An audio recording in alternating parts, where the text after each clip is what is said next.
नमस्कार। सूरज सिंह। भारत का चुनाव लोकसभा का 2019 शुरू हो चुका है, हम सब जानते हैं। इस चुनाव में फैसला होना है कि आने वाले 5 वर्षों में भारत का भविष्य क्या होगा, भारत के एमपी कितने होंगे और कौन होंगे, भाजपा के होंगे या कांग्रेस के होंगे या बिना पार्टी के होंगे या किसी और पार्टी के होंगे। आज की तारीख में कुछ नहीं कहा जा सकता है, लेकिन हाँ, एक बात आवश्यक है। एक व्यक्ति होने के नाते, एक वोटर होने के नाते, एक इंडिविजुअल होने के नाते मैं ये पक्के रूप से कह सकता हूं कि आज राजनीतिक भविष्य भारत का अंधकार में दिखाई दे रहा है। वर्तमान सरकार के अंदर जो दल है, भारतीय जनता पार्टी, उनके बारे में तो बात अब मैं नहीं करना चाहता, क्योंकि उन्होंने 5 वर्ष पूरे किए हैं अपने कार्यकाल के सरकार के अंदर, तथा जो उन्होंने मैनिफेस्टो 2014 में जारी किया था कि हम ये करेंगे, हम वो करेंगे, हम ये नहीं करेंगे, हम अच्छे दिन लाएंगे, हम क्या नहीं लाएंगे, और 15 लाख देंगे या नहीं देंगे, हम 2 करोड़ हर वर्ष रोजगार देंगे या नहीं देंगे, या जो भी उन्होंने कहा था। अब मार्च 2019 में उन बातों का करने का कोई महत्व नहीं रह जाता है, क्योंकि जो अब खत्म कर चुके अपनी टर्म भर कुछ किया नहीं वादा जिन्होंने बातों के अलावा, उनके बारे में बातें करने का कोई मतलब नहीं रह जाता। करिए बातें, अच्छा है, बात करने में कुछ नहीं जाता है, बोलने में कुछ नहीं जाता है। लंबे लंबे भाषण मैं भी दे सकता हूँ और आप में से भी लाखों करोड़ लोग दे सकेंगे, लेकिन क्या भाषण देने से समस्याएं अंत हो जाती हैं? ऐसा कोई बेवकूफ इंसान ही कह सकता है। मैं बिलीव नहीं करता भाषण देने में, यदि भाषण के पीछे कोई कैलकुलेशन ना हो, कोई प्रोग्राम ना हो, कोई डिटर्मिनेशन ना हो, कोई कमिटमेंट ना हो, कोई दृढ़ संकल्प ना हो, ऐसे भाषण को फेंक देना चाहिए। अब मैनिफेस्टो की बात हम बहुत कर चुके हैं भारत के, भारतीय जनता पार्टी के। उनसे पूछना भी नहीं चाहता मैं अब, क्योंकि अगर वो बताने वाले होते, उत्तर देने वाले होते, तो अब तक साफ साफ कह चुके होते कि देखिए हमने ये काम किया है और हमें इस बात पे वोट दीजिए। वो तो वोट मांग रहे हैं आपस में लड़ाई कराकर, हिंदू मुसलमान की और भारत पाकिस्तान के ऊपर बहस कराकर, और ऐसी बातें करके जिनका इलेक्शन से कोई मतलब नहीं है, भारत के पब्लिक की हेल्प करने से कोई मतलब नहीं है। छोड़िए उनको, हमें आज के प्रधानमंत्री से और इस सरकार की बातें नहीं करनी है। हम जानना चाहते हैं उन लोगों से जो आने वाले 5 साल में कहते हैं कि हम ये करेंगे, हम वो करेंगे, हमें इसको हटाना है, हमें उसको हटाना है। मैं उन लीडिंग पार्टीज जिसमें कांग्रेस सबसे ऊपर है और उसके बाद और भी पार्टीज हैं, उन दलों से भी मैं बहुत रुष्ट हूँ। शोर मचाए जाइए, आप बड़े बड़े जलसे कीजिए, मैं राहुल गांधी से ही पूछना चाहता हूँ, मैं कांग्रेस के बड़े बड़े नेताओं से ही पूछना चाहता हूँ, क्या कर रहे हैं आप? खाली टेलीविजन पे आके प्रेस कॉन्फ्रेंस कर लेना काफी होता है? आपने आपने क्या वर्क किया है 5 साल में? कितने होमवर्क किए हैं आपने? खाली नेता बन जाना, ये कहना कि हमें दे दो, इनको हटा दो, उससे बात नहीं बनने वाली। वो तो हट ही जाएंगे, जो काम नहीं करेगा वो हट जाएगा, ये नेचुरल प्रिंसिपल है, कोई रखेगा नहीं। 5 वर्ष दिए, हम ये नहीं कहते कि 5 वर्ष बहुत दिए उनको। 5 वर्ष में उन्होंने ये भी नहीं बताया कि हम ये करेंगे। हम तो अब आपसे ही पूछ रहे हैं, इलेक्शन तो आ ही चुका है, आप भी तैयार नहीं है। तैयार होते तो आप भी बता देते कि आपने क्या करना है। एक भी प्रॉब्लम जो आपने सॉल्व करनी है, जिसका आप दावा करते हैं, हम रोजगार देंगे, हम ये देंगे, हम वो देंगे, हम वुमेन पावर एम्पावरमेंट करेंगे, हम 33% रिजर्वेशन देंगे। अरे आप खाली कहिए मत, कहना हो गया, सुनना हो गया। पिछले 65-60 साल आप कहते ही रहे हैं, आपने प्रोग्राम दिए हैं, मानते हैं आपने प्रोग्राम दिए थे, पर वो आप नहीं थे, वो आपके पूर्वज थे। आज बताइए आपके प्रोग्राम क्या हैं? आज देश का बच्चा, देश का युवा, देश की प्रोग्रेसिव सोसाइटी जानना चाहती है कि आप प्रॉब्लम्स का क्या सॉल्व करेंगे। रोटी कपड़ा मकान होता है बेसिक रिक्वायरमेंट, रोटी आप पब्लिक की कैसे सॉल्व करेंगे? गरीब पब्लिक की। कपड़ा आप कहाँ से देंगे? मकान आप कैसे देंगे? क्रांति आप कैसे चलाएंगे? खेती आप कैसे चलाएंगे? देश की इंडस्ट्री, देश की फैक्ट्री, देश का रोजगार, देश की नेशनल प्रॉब्लम, देश की इंटरनेशनल प्रॉब्लम्स, देश को आगे बढ़ाना, ग्रोथ करना, दूसरे देशों से कंपटीशन करना, क्वालिटी मैनेजमेंट करना। आप ये बताइए, इन सब के लिए आपके पास क्या प्रोग्राम है, या आप किस पे काम कर रहे हैं? एजेंडा बनाने से कुछ नहीं होता है कांग्रेस वालों। और बाकी तो बात ही नहीं कर रहे किसी भी चीज की, बाकी तो जात पात पे बात कर रहे हैं।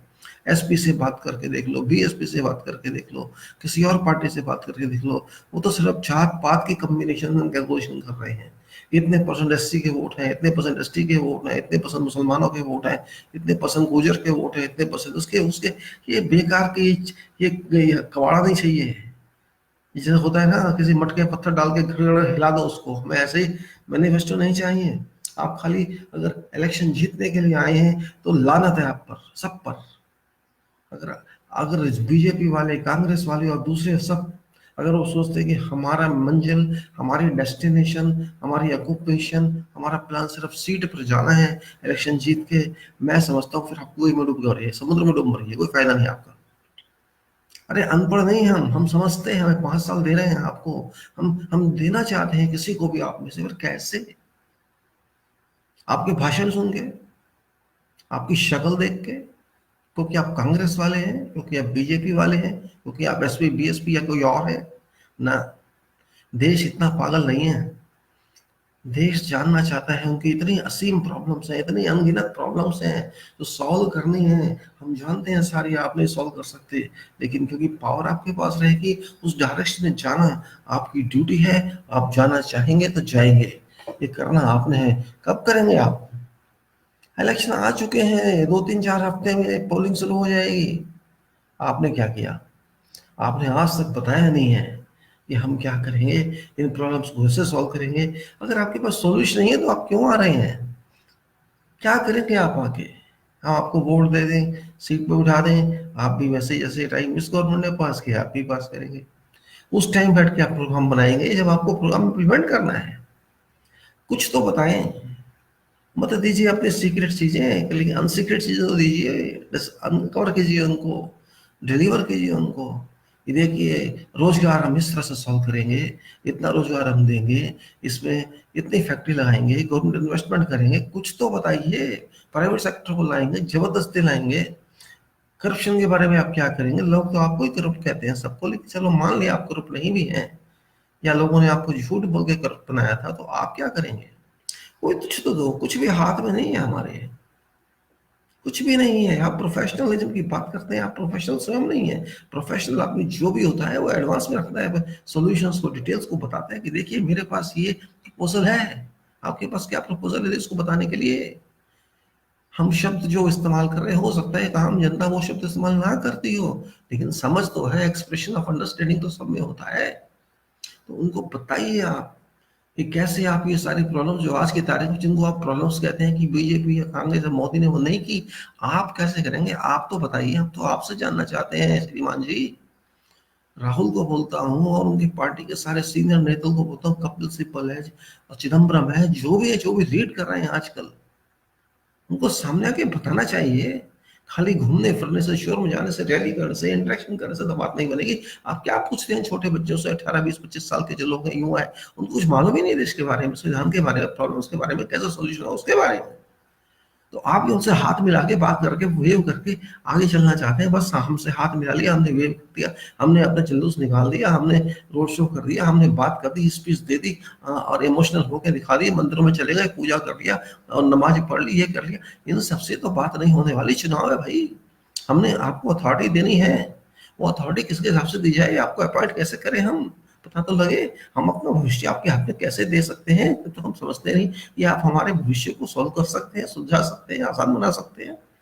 पोल्यूशन के बारे में आप क्या करेंगे? यूएन, बाकी जो प्रॉब्लम्स है यूएन की, इंटरनेशनल, उनके बारे में आप क्या करेंगे? आप कितना जानते हैं उसके बारे में? न्यूक्लियर न्यूक्लियर के बारे में आप क्या करेंगे? कितना एडवांस ले जाएंगे, पीछे रखेंगे? ट्रीटीज का क्या करेंगे? ये सब नेशनल इंटरेस्ट है, उसको बताइए। कल से आपसे डीलिंग होगी।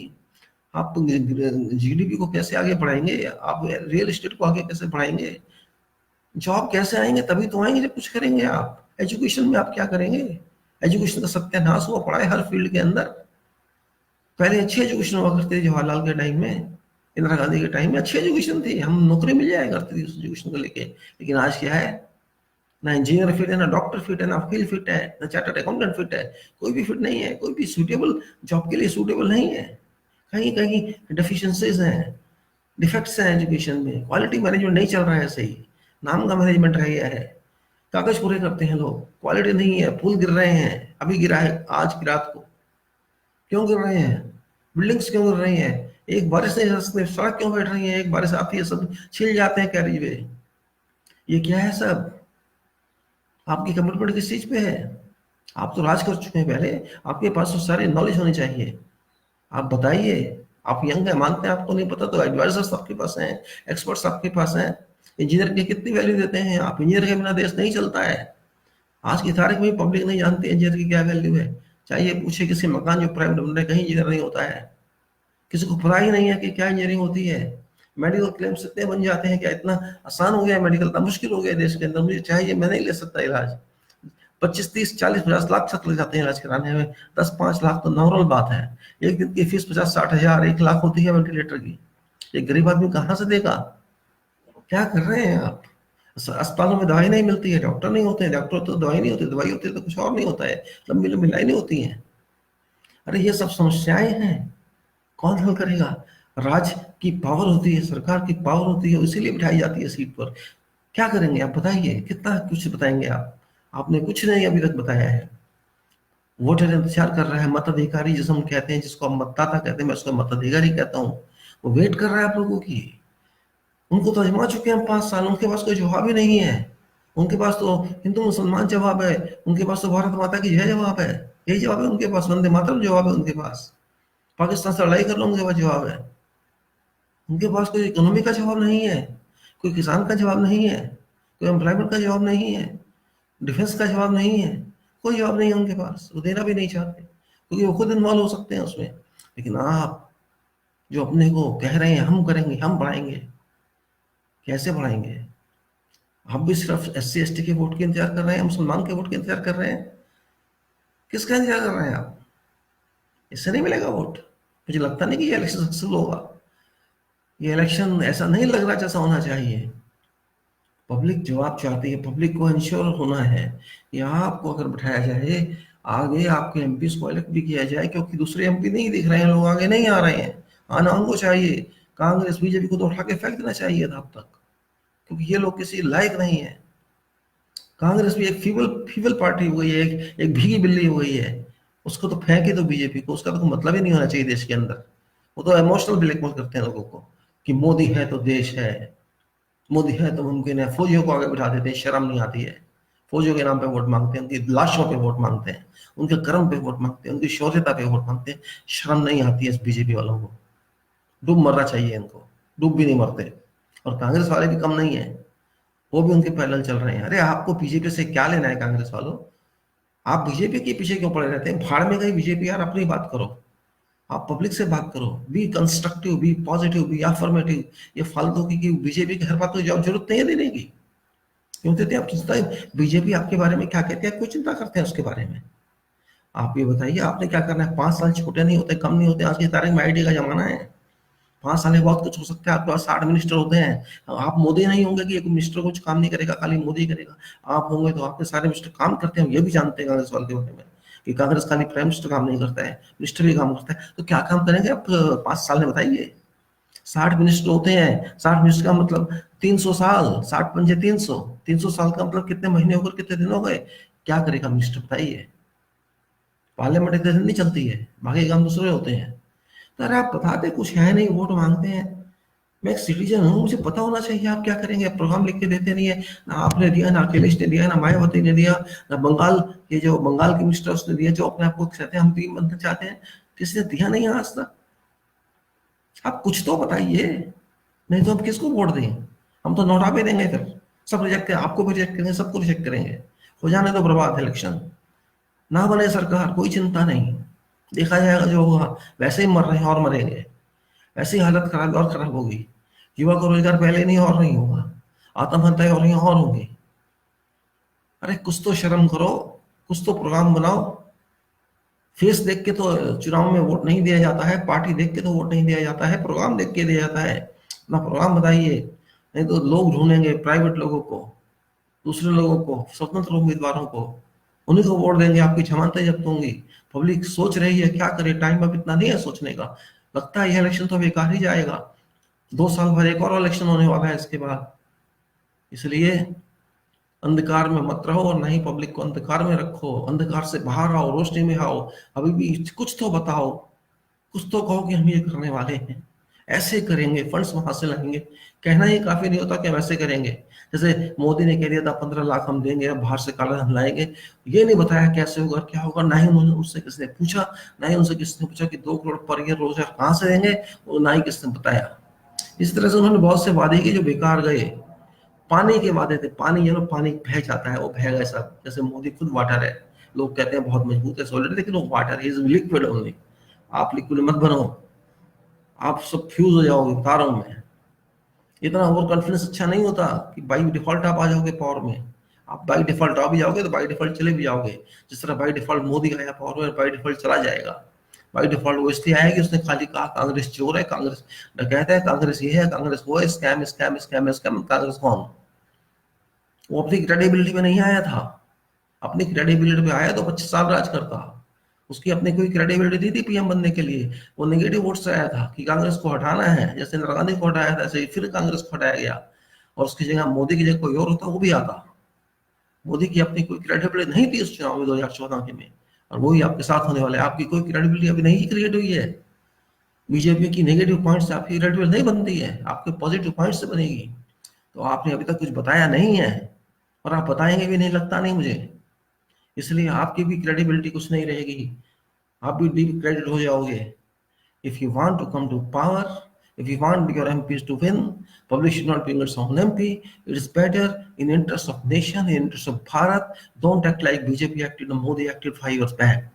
Modi acted in 2014, misleading people, abusing Congress, decrediting Congress of bad name, and is alleging upon Congress as a scam masters, scamming what 2G, 3G, coal and all and all and all, whatever it is, blah blah blah. I don't know at this moment, but he didn't know. Public remembers everything. Nobody asked Modi about 15 lakhs. Explain from where ruling. We are not asking you. You is your duty. It is your duty, Congress follow. It's your duty of all other parties. You tell people.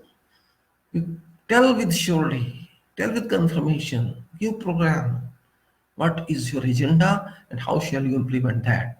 It's not simply writing a piece of paper, explaining to people, I will do this and this and this and this, and not explaining how. What is the foundation of the solution? People want to know that. If you're unable to tell people what you will do, there's no meaning, you're not prepared. It's not professionalism.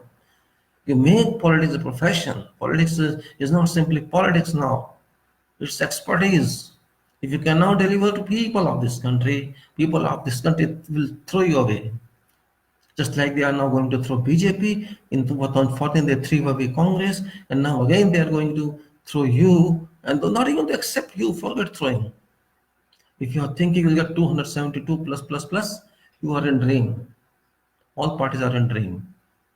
Even after constituting government based on coalition partners, you will not succeed because you have no programs. You give your programs, tell people, don't give 50 points, give 10 points, and explain how shall you resolve them, how shall you achieve them. Because funds are also limited. We are not a country having unlimited funds. How shall we resolve this problem? It is your duty to tell now. If you cannot explain, cannot announce this, means you are wasting our time, you are wasting your time, you are wasting national time, you are wasting all times that you are not showing intelligence of caliber. If you are prepared, tell people now. If you have done homework, tell now. You have a group of intelligent people with you, and I support that. I appreciate that. You have many intellectuals in your team. You may alone not be intellectual, but there are so many intellectuals encompassing your office. Use them. Tell them now. If you don't want post-election. And we do not points only like the BJP did and you did last time also. We want certain supports or elaboration of your programs. If you can give that, that's welcome. Otherwise, no option. Our destiny is nota. All rejected. All. Let time go waste. Let election go waste. Let few months go waste. We don't care. Already we are wasting employment. Already we are wasting youth energy. Already we are wasting agricultural owners, farmers. Already we are wasting our national energy. Already we are living in a doldrum of undecisions. Already Parliament has not worked and not working. So let it go more waste. But people want solid answers. We want concrete answers. We are not playing games here. It's not football or cricket or play cards game. It's country, it's nation, it's Bharat. It is certain. It's not 1947 now. It's 2019. People are brilliant, people experience, youth understand what politics is, what future is, who holds what. Maybe they are not clear, but they have heart understanding, they have mind understanding. Simply tongue speech will not work. Waving will not work. Shake hand will not work. Crying will not work. Cursing others will not work. Alleging opposition and alleging government will not work. It is for all government and for opposition. Stop abusing others. BJP stop abusing Congress and Congress stop abusing BJP. And TV channels, you go to hell. We don't need TV channels. We are good on social networks. Social networks is now much more important than TV channels. Crores of people, crores of voters working on and interacting on websites, on social media. Therefore, Congress people, SP people, BSP people don't depend upon calculations of analysis of SC, ST, OBC, Muslims, and all that. It is it is stupidity of your leadership, whosoever leader you are. You want election based on casteism and based on religionism is indicates your inefficiency, incapacity, your nonsense, your loss of character. Be constructive, be affirmative, give us plans, give us tremendous status. We should be proud that we have such leaders. Now we don't like your leadership. We don't love you. We don't regard you because you have no capability. All of you. Today there is no leader in this nation, Bharat, that can be called a leader. There were leaders in past times, but now there are no leadership. They are leaders in facts, they are leaders in stratification of society, they are doing divisions of society, they are sectionalizing peoples in sects, in caste, in regions, and in stupidity. Education is rotten now. Education has been deteriorated. It has been destructed. Professionalism has been destructed. Honesty has been destructed. Corruption has been risen, has been lifted. Now, corruption is very professional now. Law and order doesn't exist. So what? What criteria I should adopt to decide about to whom I have to vote?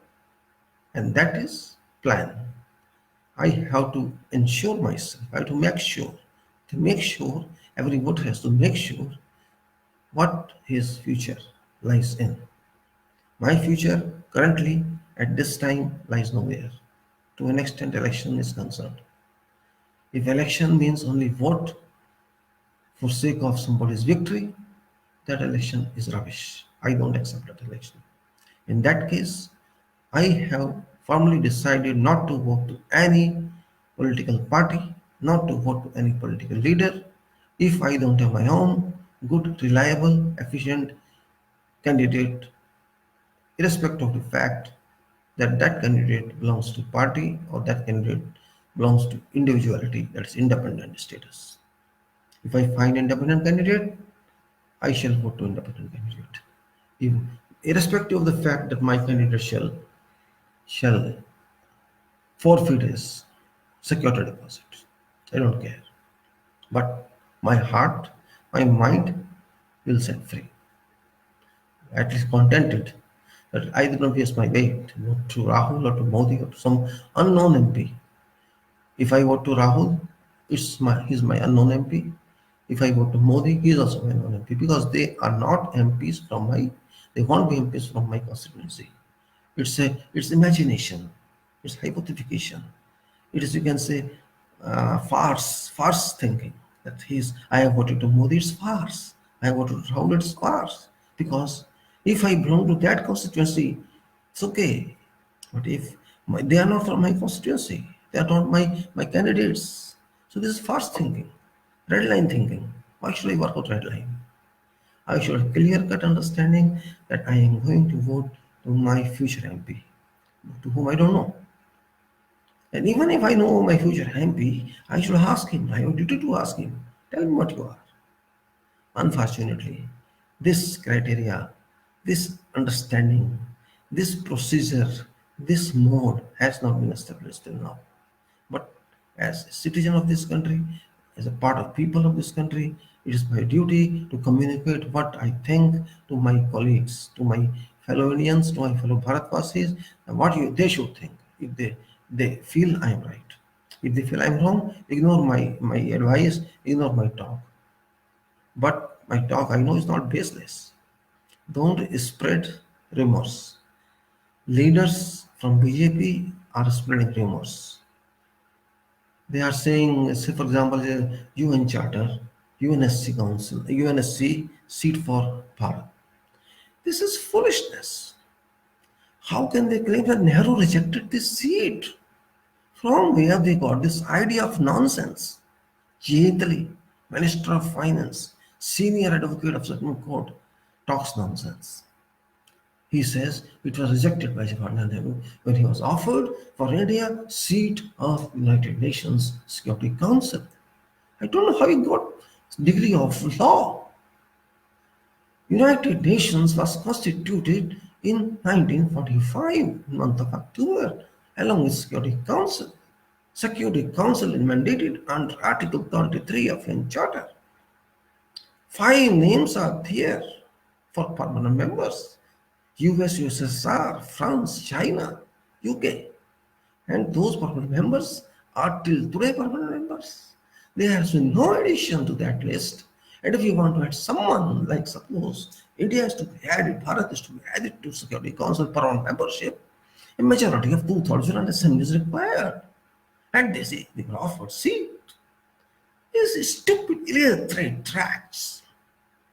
I don't expect such a statement from person of status like Jet Li. If a illiterate person speaks like this or a bhakti speaks like this, I accept. Spreading rumors about Jammu and Kashmir. They spread rumors about Kashmir. Nehru created this problem. What was Nehru at that time? They don't understand. It was Lord Mountbatten who was responsible for each and every event. He was Governor General. He signed that paper as acceptance of instrument application, signed by Haris Singh. It was a country at that time before accession affected. It was country Jammu and Kashmir. UK government rejected their proposal to be independent. Pakistan guerrillas attacked Kashmir, and that person sent a request to government of India headed by Lord Mountbatten, please help us, please rescue us. But Mountbatten said, no, you are not our country. You are a separate nation. Your charter, initiated and constituted 1945, did not allow that. So he said, sign a letter of accession. In that case, he said instrument of accession, conditional instrument of accession, which did not authorize Bharat to force him accept Constitution of Bharat, Constitution of India. These illiterate people don't understand that. And 370 article was inculcated and inserted into the Constitution of India based on that instrument of accession. And that instrument of accession rules Jammu and Kashmir and not Constitution of India. Bharat. These foolish people have no understanding at all. They only shout, do this and do that, remove 370 and remove this, remove 35A without understanding legal impact of that. If Article 370 is removed from Constitution of Bharat, India, you know implication of that. Dismiss letter of accession, instrument of accession is invalidated. And if letter of accession and instrument of accession is invalidated, Kashmiri citizens can themselves declare independent. We don't want to understand this fact of life. Stupid people talk stupid only. Howsoever, till today I cannot say which party is best for me because I am not interested in political parties. I am interested in political leaders who are not party bound, who are independent citizens like me. Therefore, I would request all of you to force these people to issue their programs or don't vote them. Simple. Do not vote any political party whatsoever. Spoil your vote on Nota or bring your own candidates, float your own candidates, or you yourself come to contest. No problem. 400 people, 400 persons from independent status enter parliament. It would be good luck for Bharat. No problem. We want to throw these rotten eggs, politicians, leaders from parliament out. It may be Congress, it may be BJP, or it may be anybody else. These dirt, these septic people, these sewage, polluted plants, persons must be out of parliament. We want people who work, who think, who are honest, who are committed, who are dedicated to solve public problems. We want such type of leaders in this country. Let this election go waste if it doesn't work. But don't waste your vote on these robbers, these looters, these liars. They're all liars. All liars. They only want votes, they want authority to enjoy for 5 years, and they don't want to do anything. This is what I have to say. Thank you very much, my dear friends, my dear colleagues, my dear Asians. धन्यवाद आपके time के लिए. Thank you. जय भारत.